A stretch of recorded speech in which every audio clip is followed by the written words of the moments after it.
So as you heard in the overtone series, when I played the piano note that was one of the harmonic intervals, it sounds harmonious still, but you can see it doesn't exactly blend with the pitch. So for example, of the fundamental, if I play this note, I'm going to play a half step off the fifth partial, which is an E, 2 octaves higher. So is the pure note. Piano note, as you can hear, is quite a bit different, yeah. So that is because of the fact that in order to be able to play in all keys on the piano or on any instrument, the instrument makers and the tuners have to be able to make it so they temper intervals. That is, they have to adjust them so that you can actually play in all keys. So you might wonder, why can't you just play in all keys? Well, the problem is here that, unfortunately, there's something called the Pythagorean comma. This is something discovered by Pythagoras, but also earlier than that. And that is essentially, if you go up a series of perfect fifths sequentially, what you're going to end up with is a little problem. Though you end up basically on the same note on the 12th one, you're going to have, just the 13th, you're going to end up with problems. So, for example, if I start on an F, and go up a perfect fifth to a C, fifth to a G, to D, A, E, B, F sharp, C sharp, G sharp, D sharp, and then this will end up on the next one on the note F where we started. So that ultimately they're almost the same, but not exactly. And this would be discovered and be called in Western terms the Pythagorean comma. And that is, there's this discrepancy between what should be very pure ratios, very pure pitches, and the reality, which is they don't really quite line up. So without going into too much more detail, essentially what equal temperament allows us to do is to play in all keys approximately equally the same, really equally the same. But that means almost nothing is purely in tune excepting unisons and octaves. So every other interval in equal temperament is impure, thus will have that slightly sour quality. That's why a choir can sing a beautiful chord, and you know they've got these beautiful pitches, and they're all in harmony, and it's fabulous, and the piano comes in and plays the same chord, and it sounds like that, which sounds sour by comparison to what they did. This is a challenge, and the reason that great composers avoided those situations if possible. So usually they'd have to moderate that difficulty in some way. So what we have are two different kinds of tuning. Pure tuning, in my opinion, means that you are trying to tune the intervals using very simple basic ratios, frankly, out of the overtone series for every interval. Now you might wonder then, well, wait a minute, how can you have a purely tuned perfect fourth? Because it's not in the overtone series of the bottom note. Well, the way that you could do this is to remember that if you tune that perfect fourth beautifully, it's going to form a perfect fifth with the next octave of the bottom note. Therefore, if I have C up to F, I also have F up to the octave of C, which is a perfect fifth.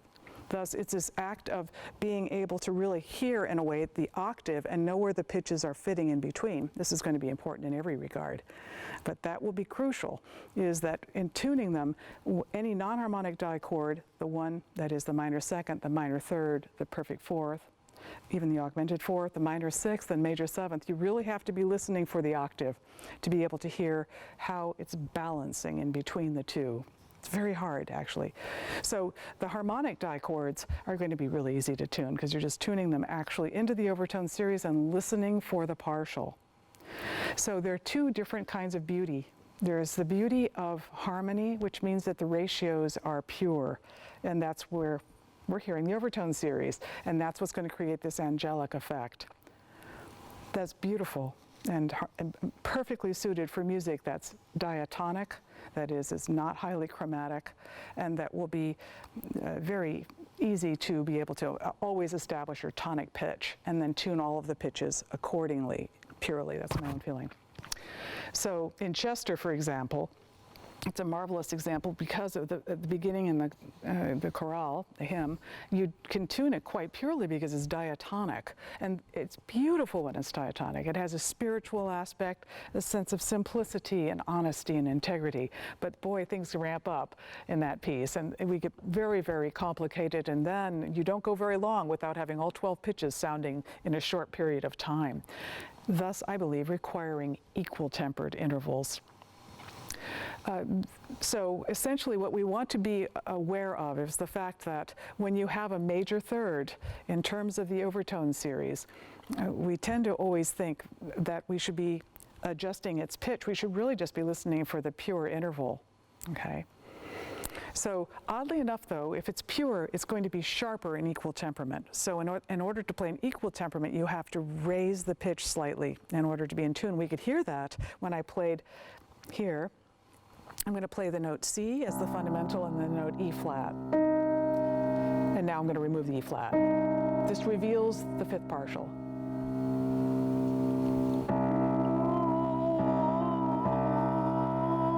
Piano note, quite a bit higher and almost sounds sour.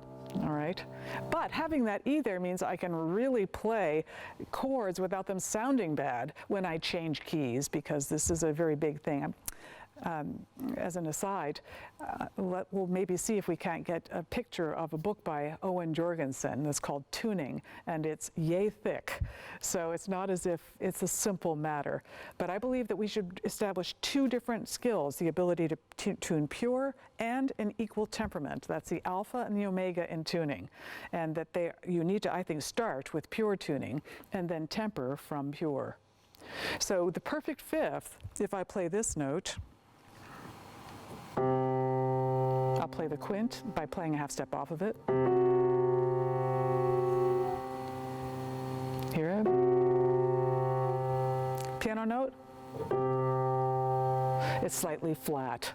And this is in order to be able to play in all keys, I'm having to make those fifths slightly lower. This was something that was discovered really only around the maybe 17th century, I think it was around then, that essentially theorists figured out that if you slightly tightened your perfect fifth, just a little bit, and then you tuned all by perfect fifths doing that, you'd end up with a really tolerable scale, and it would be called well temperament. Your thirds would sound good. So it's one of these challenges that we face with tuning, that we have to select when to use pure and when to use equal temperament. Definitely pure should be for chorales or pieces that are very straightforward and simple, diatonic pieces. And in that case, you're tuning to the tonic. You're tuning pure to what is the tonic pitch in each case. Versus an equal temperament where, wow, you're really going to have to be making each note different. Now, what I'll say is that there is a formula for this that we can make available if you'd like, but essentially the important things to remember is that in general, the non-harmonic intervals, di-chords, are going to be the semitone. And what you want to be careful of is that's non-harmonic and it's going to really compress. What you have to do is make sure it's not too tight. So in la, this would be pure la, la, piano note, quite a bit higher. So what I have to do is start pure with that minor second and then, or well, augmented unison chromatic half step. I have to go like this. So I imagine that there's this rubber band between my two fingers. That would be kind of pure, the way it sounds. Oh, don't overcompress. But then I have to go like this. Imagine that rubber band. When I do that, suddenly what happens is the pitch becomes brilliant. So this is another discovery I've made, is that essentially when pitches are at equal temperament, they end at 440. They end up having this incredible brilliance in the pitch. So if I sing pure, la,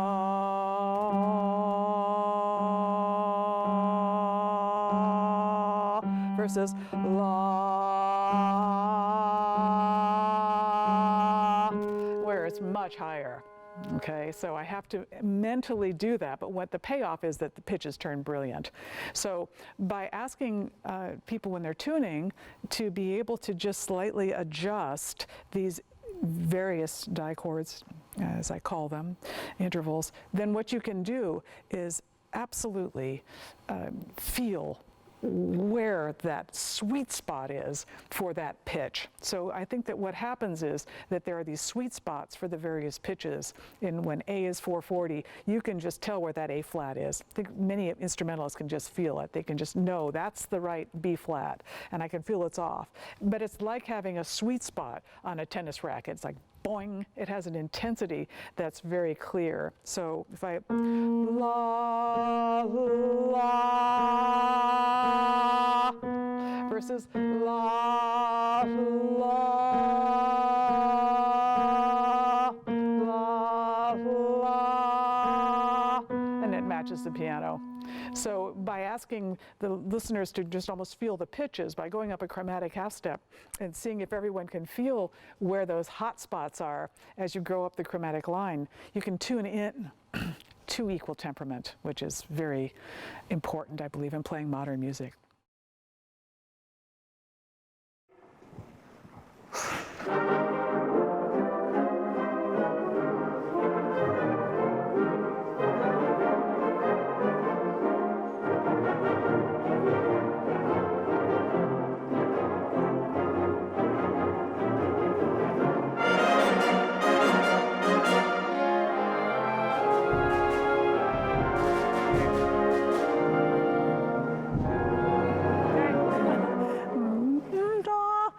Was flat. So what I want to talk to you guys about a little bit is this. So now you need to be an equal temperament, all right? Before, when we were doing everything was fine. You're in this key, then you're in this key. It was all terraced tonally. Now all of a sudden we've got to be an equal temperament. So I'm going to suggest the following things.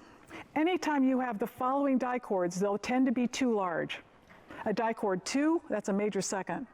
A di-chord 4, I'm sorry about that. I know it's supposed to be an equal temperament, that you're supposed to be flat to pure, but I'm sorry, it tends to be too large. And then di-chord 7, perfect 5th, di-chord 9, the major 6th, and finally di-chord 10, the minor 7th, the harmonic di-chords, okay? So to show you this, you guys, I'm going to go over to the piano, and Tom, could we be in the, well, let's see, what note do we want to be on? Near where we were. Just give us a bass note, and then we'll tune to it. Anyone? Well, G flat? No. A flat. A flat? Concert? Okay. Okay, everybody, play it an A flat, will you? A flat in your range. A flat.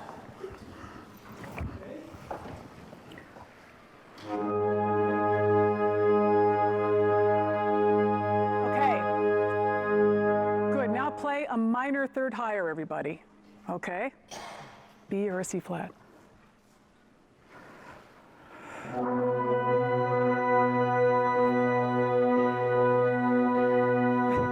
Good. Now, play it again and listen to my piano note. Play it the way you think it should have been before. The minor third above. Yeah, minor third above.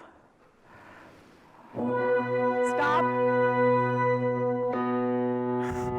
It's a hair high of what you think it should be. It's going to be just that much larger. So what I imagine is the two notes are as if there's a rubber band between my fingers.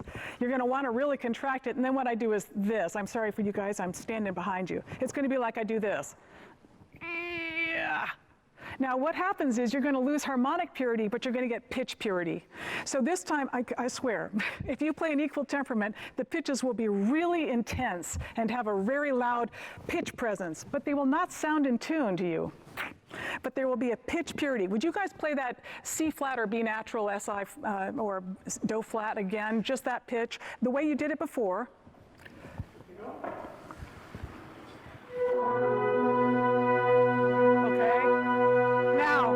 I want you guys to gradually kind of raise the pitch. You'll do it individually, but raise it to the point where you feel like there's a sweet spot.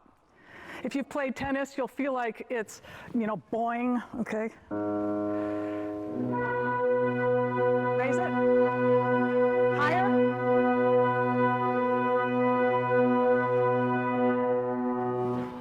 It's weird, but it's true. So when you play a non-harmonic dichord, that would be a 1, a half step, a 3, a minor third, a 5, a perfect fourth, or an 8, a minor 6th. Boy, you're really going to feel like you're going to want to make it tight. So you have to be careful. I'm going to ask you to try something weird, and that is to try to go for pitch purity. okay? You want to try something real fast, Tom? Is it okay if we do this? We're going to play an octave in equal temperament, starting on that A flat. Okay, so let's do A flat. What you're going to do is now you're going to play your A flat, then you're going to play an A natural. And I want you to not make that too small because we're playing a bunch of half steps. So it has to be larger, but I want you to aim to make it slightly larger than you think, but then to make it so it has real intensity in the pitch, okay?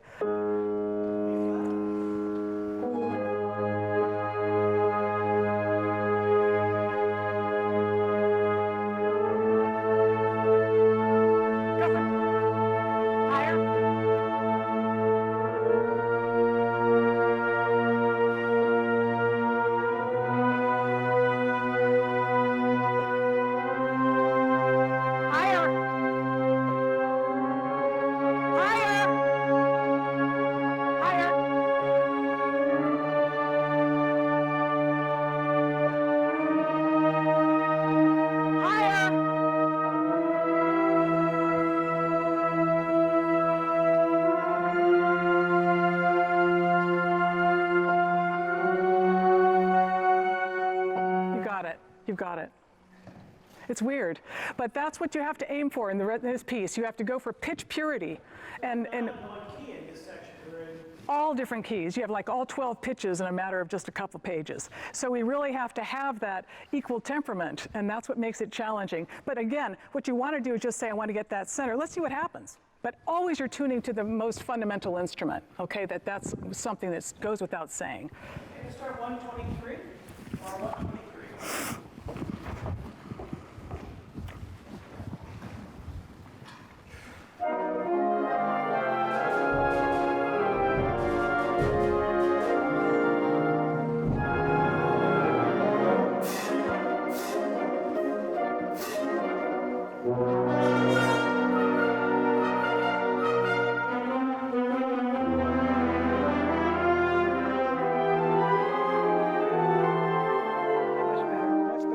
Much better. Can you hear the difference? Okay. Now be careful. Not really? Yeah, of course you're playing in there, so it's hard to hear, but it was much more cleaner. Weird. It was clear. What's so great about it is you notice it makes it sound very crystalline or pure. I mean, frankly, I like my piano's tuned to well temperament, which is a softer version of equal temperament, because it's so brilliant when it's tuned in equal temperament. Now that thing we were just doing, la, la, da, da, da, be careful of that upper note. You're going up a dichord 2, a dichord 2, and a dichord 1, so that upper note was flat. It was a dichord 1 at the end of that run, where we just were. Okay, so be careful that doesn't get squeezed in there. It's going to, kind of smash it down a bit. Very good. Good. Let's continue. 145.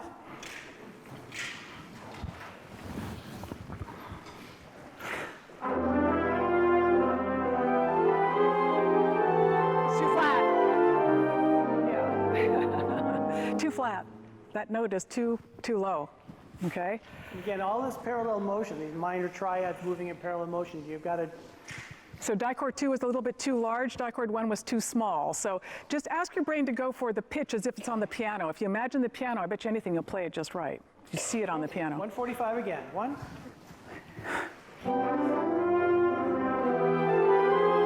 Yes.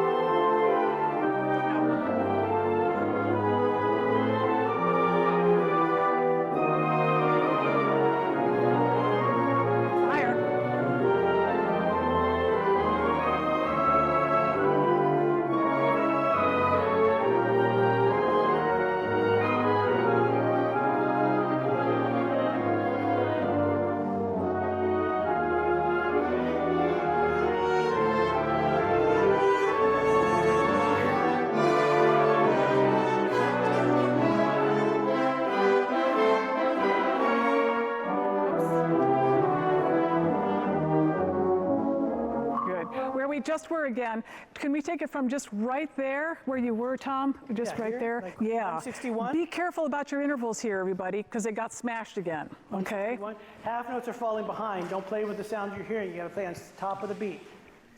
161.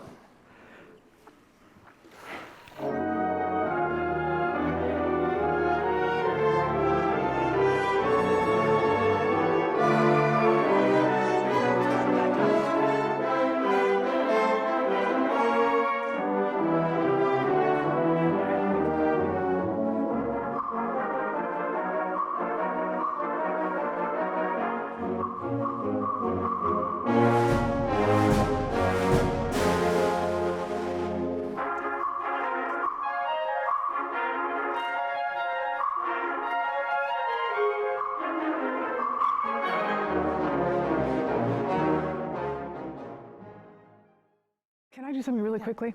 I'm going to play on the piano that tetrachord, that Ionian tetrachord, and so you can compare.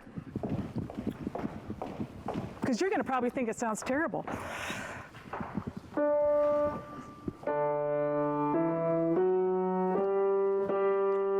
You don't want this to happen. Not hot, hot, ho. You see? So it has to, and it's happening all the time because that's what the piece is built on. So you really want to make sure that you make it slower. Can you guys play concert D, E, F sharp, and G? That is to say in solfège, do, re, mi, fa, I should say, re, mi, fa sharp, and sol. Concert re. Hold it.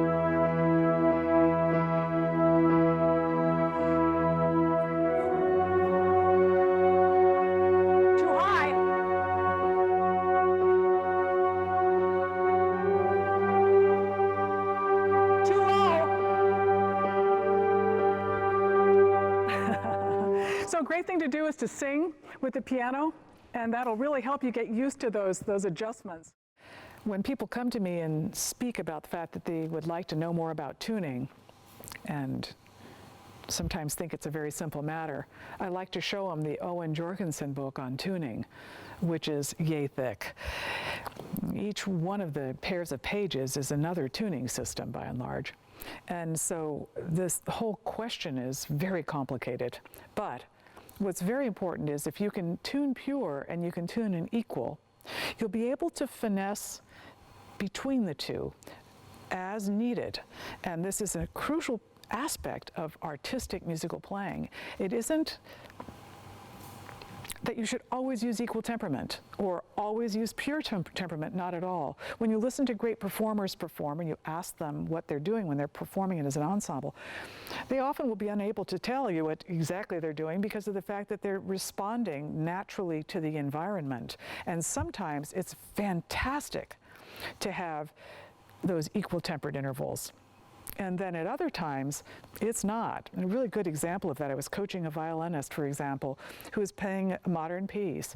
But in this modern piece, that was very atonal in many cases, piece by Kortag, there were moments when it wanted to be just absolutely pure. But because the piece was accompanied on piano, I said, now you have to be very careful, though, that no note that the piano is playing is going to be conflicting, or that is to say, duplicating your note, because otherwise it's going to sound bad. So when you're playing with the piano, you're going to have to work with playing an equal temperament. But there are moments that Kortag has these beautiful places where just doing a pure interval is exquisite. And so it is an art to be able to determine what the tuning is and not anything that has to be nailed down.